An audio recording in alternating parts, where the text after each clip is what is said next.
Capítulo 3º. Certidões negativas. Artigo 205.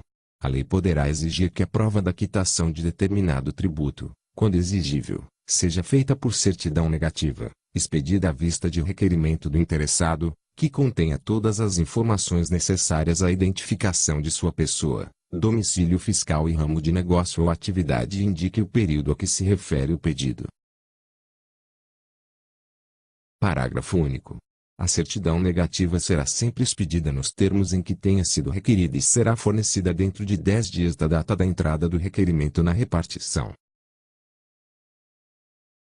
Artigo 206. Tem os mesmos efeitos previstos no artigo anterior a certidão de que conste a existência de créditos não vencidos, em curso de cobrança executiva em que tenha sido efetivada a penhora, ou cuja exigibilidade esteja suspensa. Artigo 207. Independentemente de disposição legal permissiva, será dispensada a prova de quitação de tributos, ou o seu suprimento, quando se tratar de prática de ato indispensável para evitar a caducidade de direito, respondendo, porém, todos os participantes no ato pelo tributo porventura devido, juros de mora e penalidades cabíveis, exceto as relativas a infrações cuja responsabilidade seja pessoal ao infrator. Artigo 208. A certidão negativa expedida com dolo ou fraude, que contenha erro contra a fazenda pública, responsabiliza pessoalmente o funcionário que expedir, pelo crédito tributário e juros de mora acrescidos. Parágrafo único. O disposto neste artigo não exclui a responsabilidade criminal e funcional que no caso couber. Artigo 209.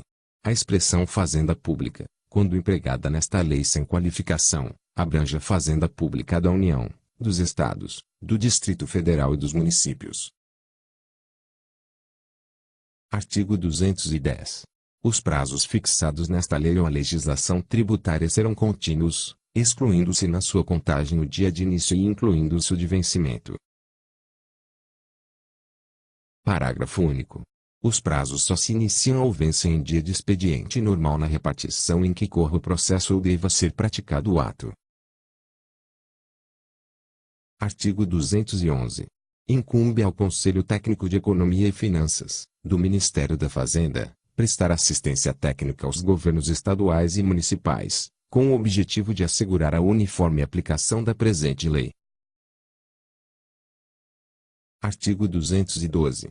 Os poderes executivos federal, estaduais e municipais expedirão, por decreto, dentro de 90 dias da entrada em vigor desta lei, a consolidação, em texto único, da legislação vigente, relativa a cada um dos tributos, repetindo-se esta providência até o dia 31 de janeiro de cada ano. Artigo 213.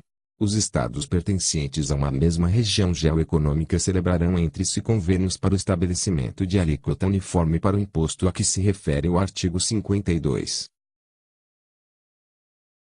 Parágrafo único. Os municípios de um mesmo estado procederão igualmente, no que se refere à fixação da alíquota de que trata o artigo 60. Artigo 214. O Poder Executivo promoverá a realização de convênios com os estados, para excluir ou limitar a incidência do imposto sobre operações relativas à circulação de mercadorias, no caso de exportação para o exterior. Artigo 215. A lei estadual pode autorizar o Poder Executivo a reajustar, no exercício de 1967, a alíquota de imposto a que se refere o artigo 52. Dentro de limites e segundo critérios por ela estabelecidos. Artigo 216. O Poder Executivo proporá as medidas legislativas adequadas a possibilitar, sem compressão dos investimentos previstos na proposta orçamentária de 1967, o cumprimento do disposto no artigo 21 da Emenda Constitucional nº 18, de 1965. Artigo 217. As disposições desta lei, notadamente as dos arts 17, 74, parágrafo 2º e 77, parágrafo único, bem como a do artigo 54 da Lei 5.025, de 10 de junho de 1966, não excluem a incidência e a exigibilidade. Inciso 1º.